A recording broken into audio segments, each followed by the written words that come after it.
ಪ್ರಿಯರಾದವರೇ, ಯೇಸುಕ್ರಿಸ್ತನ ನಾಮದಲ್ಲಿ ನಿಮಗೆ ನನ್ನ ಪ್ರೀತಿಯ ವಂದನೆಗಳು. ಹೇಗಿದ್ದೀರಾ? ಚೆನ್ನಾಗಿದ್ದೀರಾ? ಈ ಸ್ಥಳ ಚೆನ್ನಾಗಿದೆಯಾ? ದೇವರ ತೋಟ, ದೇವರ ತೋಟದಲ್ಲಿ ಪ್ರಾರ್ಥನೆ ತೋಟ. ಇದು ಬಂದು walking with god garden of walking with god.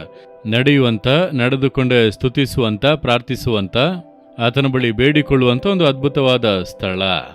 ಹಾಗಾಗಿ ಈ ಸ್ಥಳದಿಂದ ನಿಮ್ಮೊಟ್ಟಿಗೆ ಮಾತನಾಡುವುದು ನನಗೆ ಬಹಳ ಸಂತೋಷ. ಈ ಸ್ಥಳಕ್ಕೆ ಬಂದರೆ ಒಂದು ಪ್ರಾರ್ಥನೆ ವಾತಾವರಣ ಆವರಿಸಿಕೊಳ್ಳುವುದನ್ನು ನಾನು ಅನುಭವಿಸಿದ್ದೇನೆ. ಈಸಿಯಾಗಿ ಪ್ರಾರ್ಥಿಸಬಹುದು, ಬಹಳ ಸಂತೋಷವಾಗಿ ಆತನ ಪ್ರಸನ್ನತೆಯನ್ನು ಅನುಭವಿಸಬಹುದು. ಯಾಕಂದರೆ ಇಲ್ಲಿ ಅನೇಕ ಜನರು ಬಂದು ಪ್ರಾರ್ಥನೆ ಮಾಡುತ್ತಾ ಇರುವರು, ಅನೇಕ ಪ್ರಾರ್ಥನಾ ಕೂಟಗಳು ನಡೆಯುತ್ತವೆ. ಹಾಗಾಗಿ ದೇವರ ಪ್ರಸನ್ನತೆ ಇದ್ದೇ ಇರುತ್ತದೆ. ಎಲ್ಲಿ ದೇವರು ಇದ್ದಾರೋ, ಎಲ್ಲಿ ಪ್ರಾರ್ಥನೆ ಸ್ತುತಿ ಇದೆಯೋ ಅಲ್ಲಿ ಯಾವಾಗಲೂ ದೇವರ ಪ್ರಸನ್ನತೆ ಇದ್ದೇ ಇರುತ್ತದೆ. ಆದ್ದರಿಂದ ನಿಮ್ಮ ಮನೆಯಲ್ಲಿ ಯಾವಾಗಲೂ ಪ್ರಾರ್ಥಿಸಬೇಕು, ಸ್ತುತಿಸಬೇಕೆಂದು ಹೇಳಲು ಕಾರಣ, ಈ ದಿನ ಬಹಳ ಮುಖ್ಯವಾದ ಒಂದು ದಿನ. ಏನು ಗೊತ್ತಾ? ತಿಂಗಳ ಮೊದಲ ದಿನ, ಒಂದು ಹೊಸ ತಿಂಗಳ ಮೊದಲ ದಿನದಲ್ಲಿ ಬಂದಿದ್ದೇವೆ. ಈ ದಿನದಲ್ಲಿ ದೇವರು ನನಗೆ ಯಾವ ವಾಗ್ದಾನವನ್ನು ಇಟ್ಟಿದ್ದಾರೆ ಎಂಬುದನ್ನು ಅರಿತುಕೊಳ್ಳುವುದಕ್ಕೆ ಬಯಸುತ್ತಿದ್ದೀರಲ್ಲ? ಪ್ರತಿ ತಿಂಗಳು ಕೂಡ ದೇವರು ಕೊಡುವಂಥ ವಾಗ್ದಾನಗಳನ್ನು ಇಟ್ಟು ಪ್ರಾರ್ಥನೆ ಮಾಡಿ ಪ್ರತಿ ದಿನವೂ ಕೂಡ ಜಯಕರವಾಗಿ ಜೀವಿತ ನಡೆಸುತ್ತಿರುವಂಥ ಅನೇಕರನ್ನು ನಾನು ನೋಡಿದ್ದೇನೆ.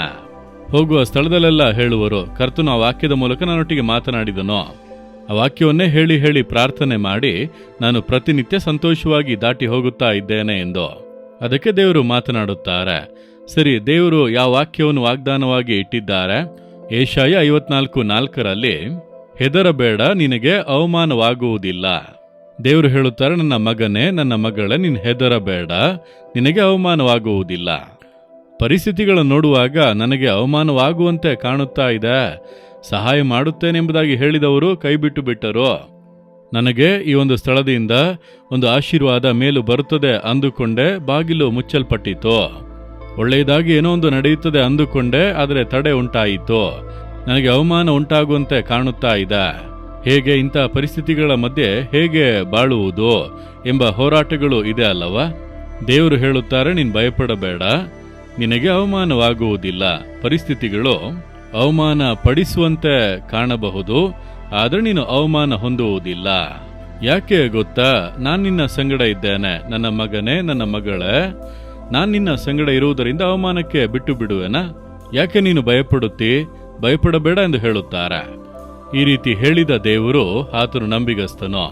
ನಾವು ದೇವರ ಮನೆಯನ್ನು ಕಟ್ಟುವುದಕ್ಕೆ ಆರಂಭಿಸುವಾಗ ಎಲ್ಲರಿಗೂ ತಿಳಿಯಪಡಿಸಿ ಎಲ್ಲರೂ ಕೂಡ ಪ್ರಾರ್ಥನೆ ಮಾಡುತ್ತಾರೆ, ದೇವರು ಕಟ್ಟಿ ಕೊಡುತ್ತಾರೆ, ಜಾಗವನ್ನು ಕೊಟ್ಟು ಬಿಟ್ಟರು ಎಂದು. ಆಗ ನೋಡಿರಿ, ಈ ಮತ ಭಯೋತ್ಪಾದನೆ ಸಂಘಟನೆಯವರು ಬಂದು ಆಗಲೇ 40 ವರ್ಷಗಳ ಹಿಂದೆಯೇ ನಮ್ಮ ಗ್ರಾಮದಲ್ಲಿ ಅವರು ಬಂದು ಬೇರೆ ಕಡೆಯಿಂದ ಕನ್ಯಾಕುಮಾರಿಯಿಂದ ಬಂದು ಇಲ್ಲಿ ಗ್ರಾಮದ ಜನರನ್ನು ಪ್ರೇರೇಪಿಸಿ ಅವರೆಲ್ಲ ಸಮಾಧಾನವಾಗಿ ನಾವೆಲ್ಲರೂ ಕೂಡ ಒಂದೇ ಎಂಬುದಾಗಿ ನಾವು ಇದ್ದೆವು. ಆ ಮತ ಭಯೋತ್ಪಾದನೆಯನ್ನು ಪ್ರೇರೇಪಿಸಿ ಇದನ್ನು ಕಟ್ಟಲು ಬಿಡಬಾರದು, ಹಾಗೆಲ್ಲ ಮೆರವಣಿಗೆ ಮಾಡಿದರು, ಭಾಷಣ ಮಾಡಿದರು, ನೋಟಿಸ್ ಎಲ್ಲ ಕೊಟ್ಟರು. ಆಗಲೇ ಅದಕ್ಕೆ ಕಾರಣ ಇಲ್ಲಿದ್ದಂಥ ಒಬ್ಬ ವ್ಯಕ್ತಿ, ಅವರಿಗೆ ಬಹಳ ಬಿಸ್ನೆಸ್, ಅನೇಕ ಕಡೆಗಳಲ್ಲಿ ಬಿಸ್ನೆಸ್, ಬಹಳ ಆಸ್ತಿ ಐಶ್ವರ್ಯ ಎಲ್ಲ ಇದ್ದದ್ದರಿಂದ ಅವರಿಗೆ ಇದು ಇಷ್ಟವಾಗಲಿಲ್ಲ. ಹಾಗಾಗಿ ಭಯಂಕರವಾಗಿ ವಿರೋಧ ಎಲ್ಲ ಮಾಡಿ ಅವರೆಲ್ಲ ಕಡೆ ಹೇಳಿಬಿಟ್ಟರು, ಕಟ್ಟುವುದಕ್ಕೆ ಬಿಡುವುದೇ ಇಲ್ಲ, ನೋಡೋಣ ಎಂಬುದಾಗಿ. ನಮಗೆ ಅದುವೇ ಆರಂಭ ಕಾಲ. ನಮಗೆ ಆಗ ಪೊಲೀಸ್ ವಿಚಾರಣೆ, ತಹಶೀಲ್ದಾರ್ ವಿಚಾರಣೆ, RI ವಿಚಾರಣೆ ಎಂಬುದಾಗಿ ಅನೇಕರು ಬಂದು ವಿಚಾರಿಸುತ್ತಾ ಇದ್ದಾರೆ. ಅದೆಲ್ಲ ನಮಗೆ ಅಷ್ಟು ಅಭ್ಯಾಸ ಇಲ್ಲ, ಹಾಗಾಗಿ ಸ್ವಲ್ಪ ಭಯ. ಹಾಗೆ ಯಾರೊಬ್ಬರು ಬಂದು ಹೇಳಿದರು, ಇಲ್ಲಿ ಕಟ್ಟುವುದಕ್ಕೆ ಆಗದು, ಇಷ್ಟು ವಿರೋಧಗಳು ಇದೆ ಅಲ್ಲ, ಬೇರೆ ಸ್ಥಳದಲ್ಲಿ ಕಟ್ಟೋಣ ಬ್ರದರ್ ಎಂಬುದಾಗಿ ಒಬ್ಬ ಕ್ರೈಸ್ತ ಲಾಯರ್ ಬಂದು ಹೇಳಿದರು. ನಾನು ಹೇಳಿದೆ, ಅದು ಯೇಸುವಿಗೆ ಅವಮಾನ. ಇದು ಆತನು ಕೊಟ್ಟ ಸ್ಥಳ, ಆತನು ಕೊಟ್ಟ ಪ್ಲಾನ್, ಆತನು ಕೊಟ್ಟದ್ದು. ಇದನ್ನು ಕಟ್ಟುವುದಕ್ಕಾಗುವುದಿಲ್ಲ ಅಷ್ಟೇ ಅಂದರೆ ಅದು ದೇವರ ನಾಮಕ್ಕೆ ದೂಷಣೆ ಆಗುತ್ತದೆ, ದೇವರಿಗೆ ಅವಮಾನವಾಗುತ್ತದೆ. ಆತನು ಅವಮಾನ ಪಡಲು ಬಿಡುವುದಿಲ್ಲ. ನಾನು ದೇವರ ಮುಂದೆ ನಿಂತಾಗ ವಿರೋಧಗಳ ಮಧ್ಯೆ ಇದು ಕಟ್ಟಲ್ಪಡುತ್ತದೆ. ನಾನು ನಿನ್ನನ್ನು ಅವಮಾನಕ್ಕೆ ಬಿಡುವುದಿಲ್ಲ, ನಾನು ಕರ್ತನು, ಭಯಪಡಬೇಡ, ಪರಿಸ್ಥಿತಿ ನೋಡಿ ಭಯಪಡಬೇಡ ಎಂದು ಹೇಳಿದರು. 1 ವರ್ಷ ನಮ್ಮನ್ನು ಅವರು ಹಾಗೆ ತಡೆದಿದ್ದರು.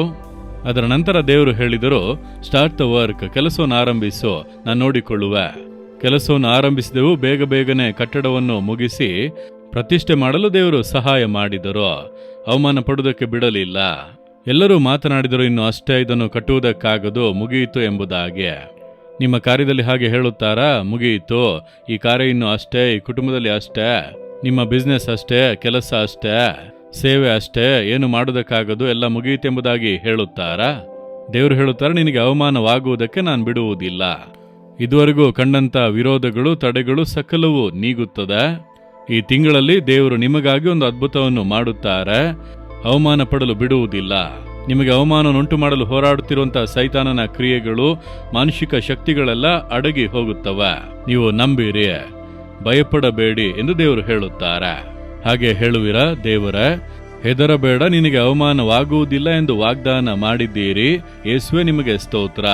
ನನಗೆ ಅವಮಾನವಾಗುವುದಕ್ಕೆ ನೀವು ಬಿಡುವುದಿಲ್ಲ. ಈ ಕಾರ್ಯದಲ್ಲಿ ಅದ್ಭುತ ಮಾಡುವಿರಿ, ನಾನು ನಂಬುತ್ತೇನೆ. ಈ ತಿಂಗಳೊಳಗೆ ಎಲ್ಲ ಪರಿಸ್ಥಿತಿಗಳು ತಲೆಕೆಳಕಾಗಿ ಬದಲಾಗುತ್ತದೆ. ಅದ್ಭುತ ಬದಲಾವಣೆಗಳನ್ನು ಕಾಣುತ್ತೇನೆ, ನಾನು ನಂಬುತ್ತೇನೆ. ಯೇಸು ಕ್ರಿಸ್ತನ நாமದಲ್ಲಿ ஆமென், ஆமென். இயேசு விடுவிக்கிறார் யூடியூப் சேனலை சப்ஸ்கிரைப் செய்திடுங்கள்.